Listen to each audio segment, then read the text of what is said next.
ইসরায়েলের বিরুদ্ধে আজকে আমাদের বিক্ষোভ মিছিল ভারতের হিন্দুত্ববাদের বিরুদ্ধে।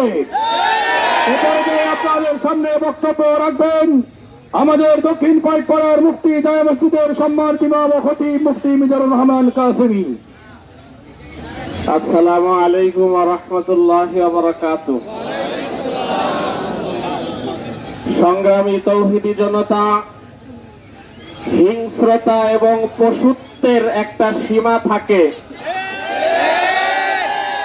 হিংস্র পশুগুলো নিরীহ পশুকে তখনই মারে যখন পেটে ক্ষুধা লাগে। ক্ষুধার জ্বালায় তারা নিরীহ পশুকে ধরে এবং খায়, এই জন্য আমরা তাদেরকে হিংস্র প্রাণী বলি।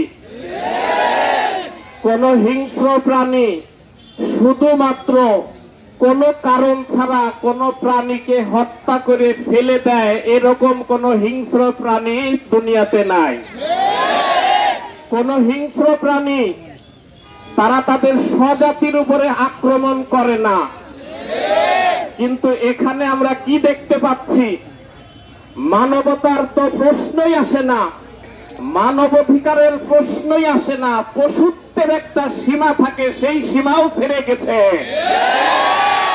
ভাইরা আমার, আপনারা জানেন মুসলমানদের চিরশত্রু কট্টরপন্থী ও বিদ্বেষপরায়ণ ইহুদিরা 1914 সালে জীবন বাঁচানোর জন্য এখানে এসে আশ্রয় নিয়েছিল। কিন্তু 1914 সালে তারা তাদের কুকর্মের কারণে সারা পৃথিবীতে যখন নিগৃহীত হচ্ছিল, নিহত হচ্ছিল, প্রাণ বাঁচানোর জন্য ফিলিস্তিনের এই ভূখণ্ডে তারা আশ্রয় নিয়েছিল। 1914 সাল থেকে নিয়ে আজ পর্যন্ত তারা সেখানে কি ঘটিয়ে যাচ্ছে আমরা দেখতে পাচ্ছি। তথাকথিত মানবাধিকার প্রবক্তা ও গণতন্ত্রের ধ্বজাধারী বিশ্বমোড়ল আমেরিকা তাদেরকে আকুণ্ঠ সমর্থন জানিয়ে যাচ্ছে।